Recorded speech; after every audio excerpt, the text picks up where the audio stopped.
धर्मेंद्र जी, नमस्कार, स्वागत है आपका। डॉक्टर साहब, क्या सुबह सुबह आप मोर्चा खोल के बैठ गए हो आज हैं? नहीं, बस वो मैंने सुबह सुबह अखबारों में देखा कि बाबा साहब की जयंती है, तो मेरे को लगा कि ये शुभ दिन है, आज महावीर जयंती भी है और भारतीय जो दर्शन है उसमें आज काफी महापुरुषों का अवतरण हुआ था आज। तो जी जी अच्छा दिन है। जी जी जी जी जी जी। तो मैंने अभी थोड़ी देर पहले ये आईएएस की एक लिस्ट आई थी कैडर की, उसके बारे में बताया, तो आपको भी मैं बता दूं, आपके बधाई दे दूं आपको। ये विवेक आर्य है, ये शोराण गोत्र के हैं और देवराड़ा गांव से इनका निकास है। उनको हरियाणा कैडर मिला और ये हरियाणा की सेवा करेंगे। तो आपके गोती हैं, हालांकि इनका जो सेक्ट है वो बैरागी है, और अभी इन्होंने आर्य समाज को अपना लिया। जैसा कि सर छोटराम ने कहा था कि एक दिन में ये हम आप 6 धर्म अपने बदल दादी सकते की हैं। हैं, ये सहरावत लिखते हैं शायद अपने सरनेम में। हाँ, ये इनके नहीं, इनके पिताजी से बात हुई थी, उन्होंने बताया हम शोराणी हैं और देवराड़ा गांव से आए थे। तो पहले तो आपको बहुत बहुत बधाई कि आपका एक शोराण गोत्र का बेटा नहीं, मेरे लिए तो सारे भारतीय। ही सच बताऊं तो ये जो जितने भी लिस्ट आपने चिपका रखी है, जी ये सारे ही बधाई के पात्र हैं। और जब आप सिविल सर्विस जैसे एग्जाम को क्रैक करके जाते हैं तो फिर आप जी जी ये जो कास्ट रिलीजन इन चीजों से ऊपर उठते हैं। और जी जी जी जी। जब हम किसी चीज को अचीव करने के लिए संघर्ष कर रहे होते हैं तो हम्म। उस समय केवल हमारा परिवार हमारे साथ होता है। ये जी, ये पर बाद ये में ये शोराण साहब, मोटिवेशन के तो ये हमारे सोर्स हो सकते हैं ना। मोटिवेशन का सोर्स तो रहते हैं, लेकिन अब ये डिपेंड इन पे करेगा कि ये किस तरह के सिविल सर्वेंट बनते हैं। क्योंकि जी मैं फ्लाइंग हाईवेज पढ़ रहा था एस के मिश्रा जी की किताब, और वो आजादी से पहले आईएएस बने थे। तो उन्होंने जी लिखा जी था जी कि हमारे जो समय था, हमारे समय में हम जब आईएएस लोग साथ बैठते थे तो ये सोचा करते, ये बात किया करते थे कि फलाना आदमी बेईमान है या फलाना ऑफिसर बेईमान है।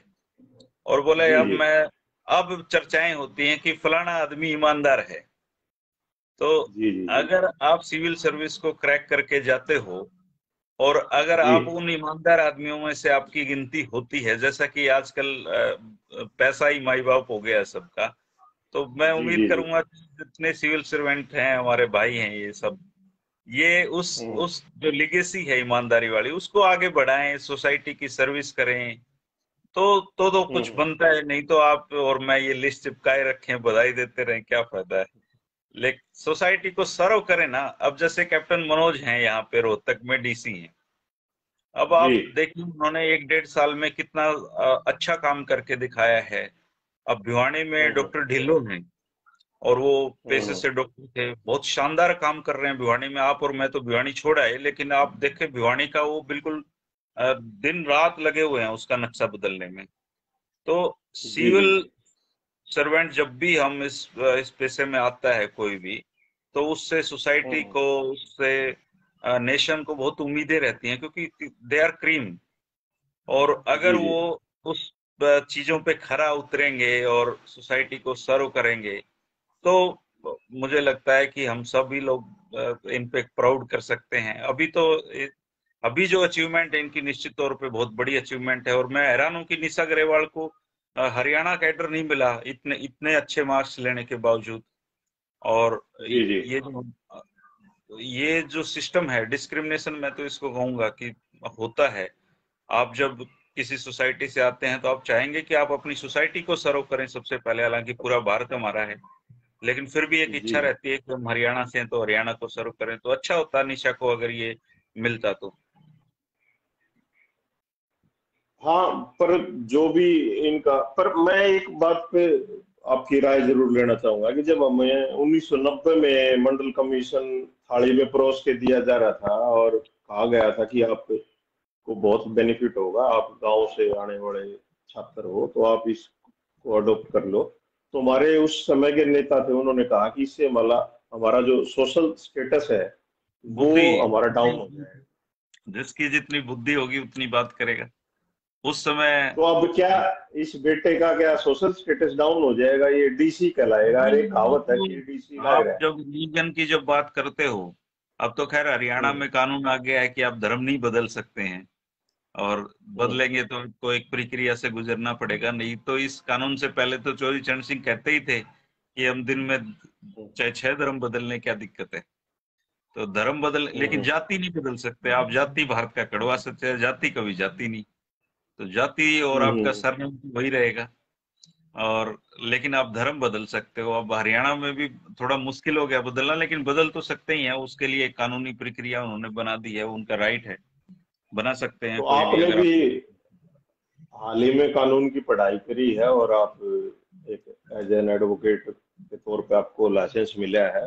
मैंने भी 98 से 2003 तक 5 ईयर नहीं, मैंने कोर्स किया। तो लाइसेंस नहीं लिया। चलो, सिर्फ लाइसेंस नहीं लिया आपने, कानून की पढ़ाई करी है। तो उसमें ये लिखा गया था कि पंथ और धर्म के आधार पर आपको कोई भी स्टेटस नहीं मिलेगा।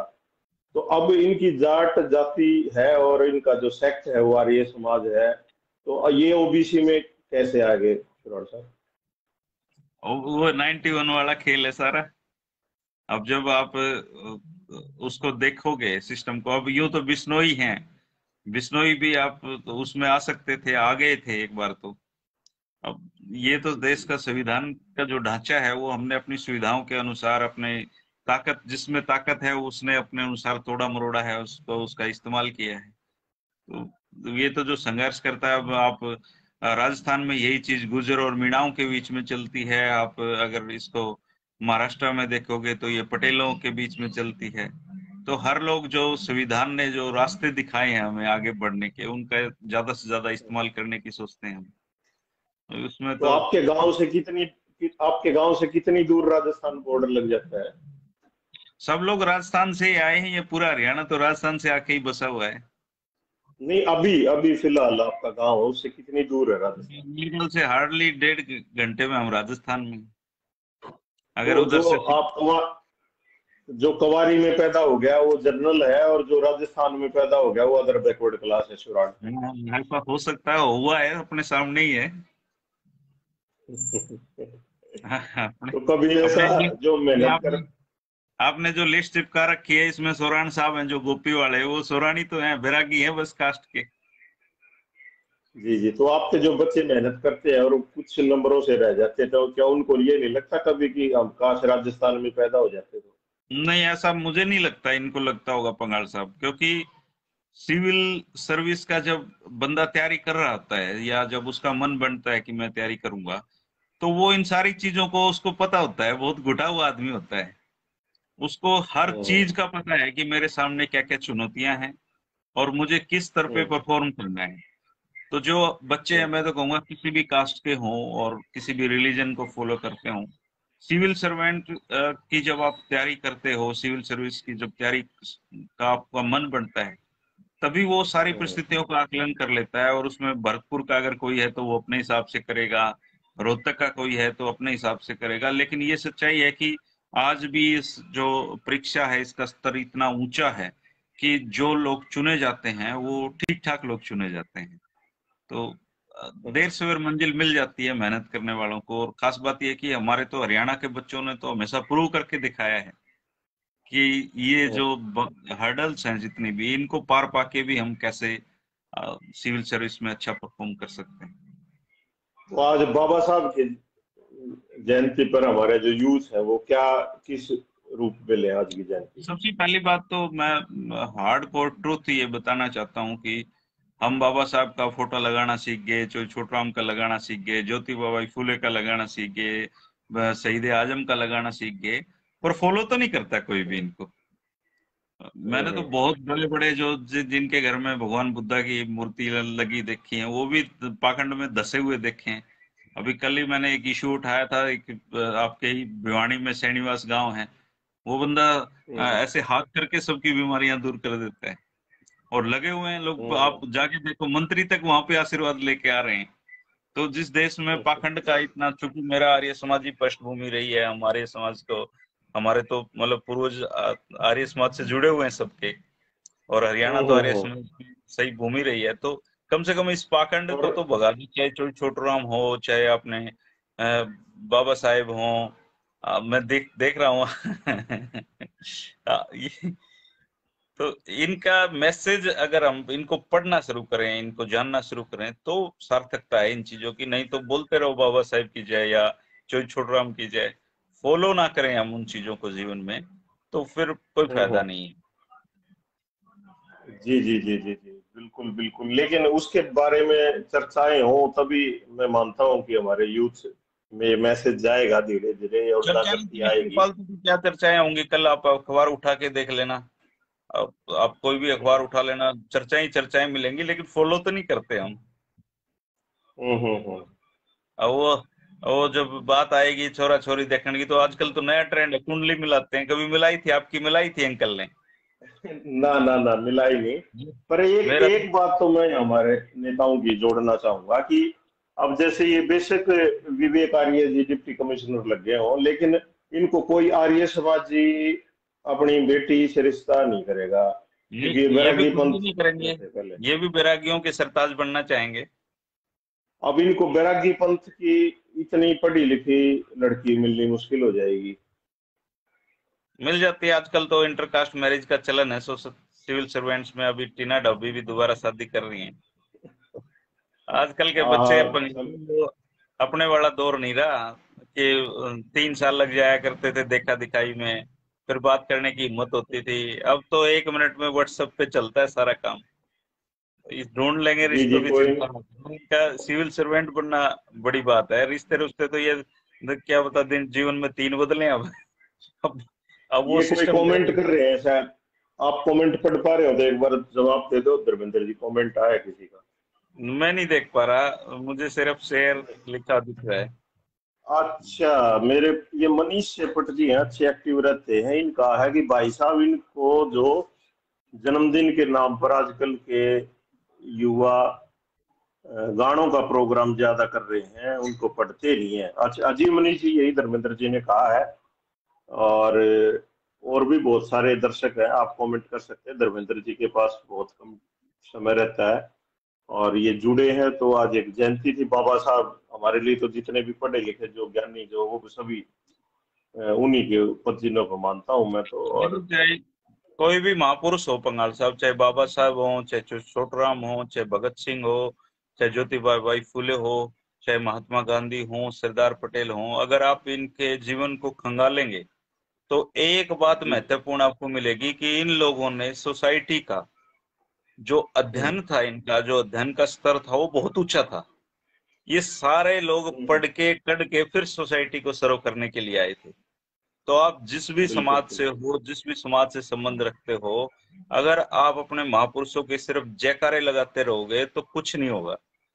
जयकारे तो छोड़ दो अपना किसी और के लिए, उनको पढ़ना शुरू करो। सबसे जरूरी चीज है पढ़ना। और आज हम्म। आजकल तो समाज में ये जो सोशल मीडिया है, इस पे जातिगत जहर इतना एक दूसरे के खिलाफ हमने फैला दिया है कि ये फिर महापुरुष भी चोई छोटराम सिर्फ जाटों के हो गए, बाबा साहेब सिर्फ दलितों के हो गए, ज्योतिबा बाई फुले पिछड़ों की हो गई, हमने बांट दिया इनको। जबकि ये लोग अगर ऐसा सोचते तो फिर ये महापुरुष थोड़ी बन पाते। ये तो सोसाइटी को सर्व करते थे। हम सबका काम है। आप जर्नलिज्म के पेशे से आप लंबे समय जुड़े रहे हो, मैं जर्नलिस्ट हूँ। अगर हम भी कास्टिक बातें करने लग जाएंगे या कास्टिक तरीके से डिस्क्रिमिनेशन लोगों के साथ करेंगे, अपने काम के साथ जस्टिफाई नहीं करेंगे, तो सोसाइटी को क्या खाक सर्व कर पाएंगे? कुछ भी नहीं सर्व कर पाएंगे। तो सबसे बड़ी बात यह है कि जो अंग्रेजों ने जो ये सिविल सर्वेंट की जो व्यवस्था शुरू की थी आईसीएस की, वो हम उसी को तो चला रहे हैं अभी तक। और उनकी जो सोच थी, हम्म वो सोच यही थी कि इन लोगों को कम से कम इस तरह का हम लें कि जो सोसाइटी को सर्व करें। तो ये लोग सर्व हम्म करेंगे तो आज आप देश में कितने आईएएस हैं? मेरे ख्याल से करीबन 6,000 से ऊपर तो आईएएस हैं ही। और उन छह हम्म। हजार में से आपने कितनों का नाम सुना है? या मैंने कितने का सुना है आम आदमी को? सिर्फ 50 आईएएस ऐसे हैं पूरे देश में जिन जो जाने जाते हैं, पहचाने जाते हैं अपने काम से। बाकी तो नौकरी पीट रहे हैं सारे अपनी। हम्म। तो नौकरी पीटने से ज्यादा बेहतर है कि सोसाइटी को सर्व करते हुए हम दिखाई दें। हमारा जो मोटो है वो, हमारा जो लक्ष्य है वो अल्टीमेटली भारत को महान बनाना है। भारत को महान बनाना है तो फिर आपको एक व्यापक नजरिया रखना पड़ेगा और पूरी सोसाइटी के बारे में सोचना पड़ेगा। सोसाइटी की अंतिम इकाई के बारे में जब तक आप नहीं सोचोगे सिविल सर्विस में, तब तक मैं समझता हूँ कि सफलता नहीं है वो, सिर्फ तनख्वाह है वो, सुविधाएं हैं वो। आज भी हम आप देखें, अगर एक सिविल सर्वेंट को राजा जैसी जिंदगी जीता है वो, लेकिन राजा की जिंदगी जीते हुए प्रजा के लिए कुछ काम करना, अब वो बहुत जरूरी है। आप दुनिया में कितने सारे राजा होके जालिए, लेकिन हम कितने राजाओं को जानते हैं? उन राजाओं का नाम लिया जाता है। आप किसी भी महापुरुष का जीवन प्रकाश साहब उठा के देखें, दुनिया केवल उसको याद रखती है जिसने दूसरों के लिए काम किया हो, जिसने खुद के लिए काम किया हो, जीवन भर खुद के लिए लड़ा हो, जीवन भर खुद के लिए जोड़ा हो। वो चाहे कितना ही बड़ा धन कुबेर हो, कितना ही बड़ा राजा हो, कितना ही बड़ा आईएएस ऑफिसर हो, उसको सोसाइटी याद नहीं रखती है। आज हम बाबा साहेब को याद रख रहे हैं, या फिर छोटूराम को याद करते हैं, या किसी महापुरुष को याद करते हैं, वो इसलिए याद नहीं करते कि उनके पास पैसे थे। पैसे तो थे ही नहीं, बेचारे कंगाली में मरे सारे के सारे। हम उनको इसलिए याद करते हैं कि जब सोसाइटी को जरूरत थी उनकी, वो हमारी उन्होंने अगुवाई की और हमें सही दिशा की तरफ वो लेकर गए। हम सबका दायित्व, जिसके पास भी बुद्धि भगवान ने बख्शी है, जिसके पास भी इंसान ने एक चिंतन उसको शक्ति दी है, हमारा सबका दायित्व ये है कि हम सोसाइटी को ठीक दिशा में लेके जाएं। अगर कोई गलत चीज हमारे सामने है तो फिर हम उसको बदलने की कोशिश करें, जितना भी हमारा पुरुषार्थ हम लगा सकते हैं। जी जी, बिल्कुल बिल्कुल। और आज के दिन हमने नमन किया और आपके विचार सभी दोस्तों तक गए, ये फेसबुक जो फ्रेंड है। और देखिए, आप यही बधाई के छोटा सा। बाद इस बहाने कुछ ना कुछ मतलब जोड़ते हो, चीजों को अवेयर करते हो, ये भी सोसाइटी की सेवा है। जारी रखिए आप इसको। जी बिल्कुल, आगे भी करते रहेंगे। तो आप जुड़े, धन्यवाद। और वो जो भी शुक्रिया, जुड़े नमस्कार। दर्शक के तौर पर सभी का धन्यवाद। फिर किसी विषय पे बात करेंगे। जी। Thank you. जय हिंद, जय भारत। जय।